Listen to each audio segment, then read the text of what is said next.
So we know that the faster you remove pigment from hair, the more damage you're going to cause. That's why myself and so many other stylists advocate for the slow and low method.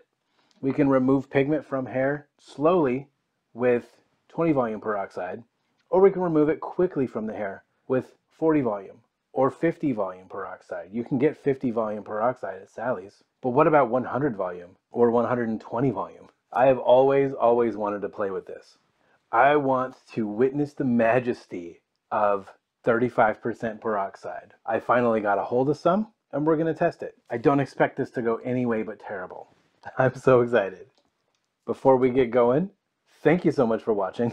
I hope you're as excited as I am, and I hope you enjoy these videos. If you find this information useful or entertaining, go ahead and comment below. Give this video a like, subscribe if you're not subscribed, and let's go for it. As I've showed in other videos, you can use a hydrometer to test the volume of liquid peroxide. So we're going to test side by side some 6% peroxide and 35% peroxide. By my calculations, this works out to about 120 volume, whereas this one is 20 volume. But first, let's test and verify that we're working with what we actually think we are. So once I float this in my peroxide, it should be right around the bottom of that yellow line that says 20 volume. There it is. So we verified. It says 20 volume on the bottle. It is 20 volume. Now, the higher the volume peroxide, the more volatile it is. The faster it's likely to break down and let go of its oxygen before it gets to do anything. I've had this one for about a month. Let's see if it's still effective.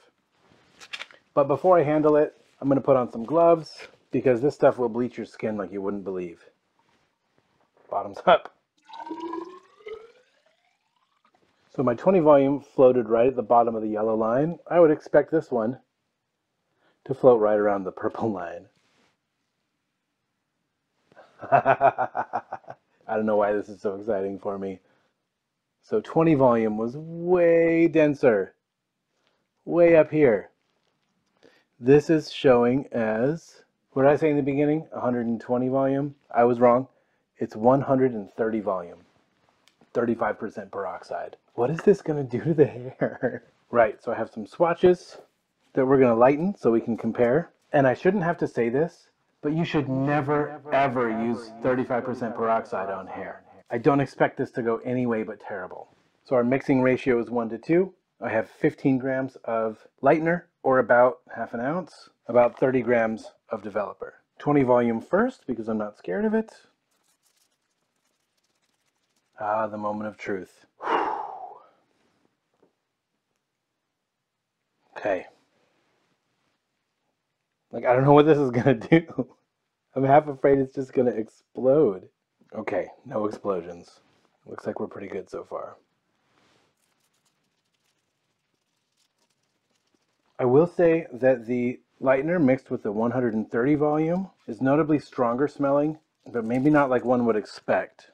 To me, it kind of smells like, has like a really strong Band-Aid or antiseptic smell. Okay, nothing earth-shattering. Nothing has exploded or started smoking, and I'm not seeing visibly faster movement from my 130 volume yet. Let's give them some time. Okay, are you ready for the big reveal? I'll tell you right now, the hair with the 130 volume did not melt. I had high hopes, but it just didn't happen. Here goes.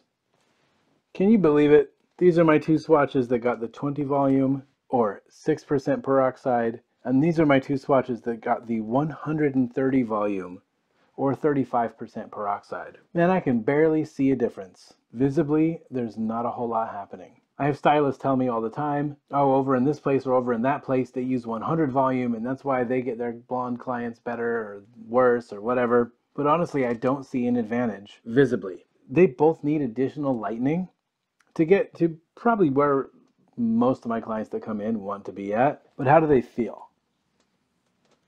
20 volume feels like hair that's been lightened, but it doesn't feel awful. The 130 volume definitely feels markedly drier and stiffer.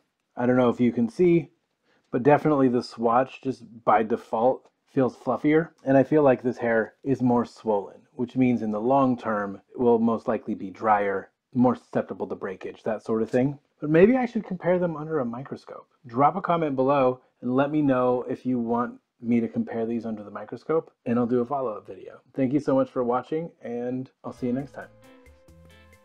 Hey guys, thanks for watching this video. If you like what you saw and you want to see some more, go ahead and check out some of my other videos. Feel free to share with any of your nerdy friends. Click the subscribe button. If you have any questions or comments, leave them below. Let me know what else you want to hear about. Thank you so much for stopping by, and I'll see you next time.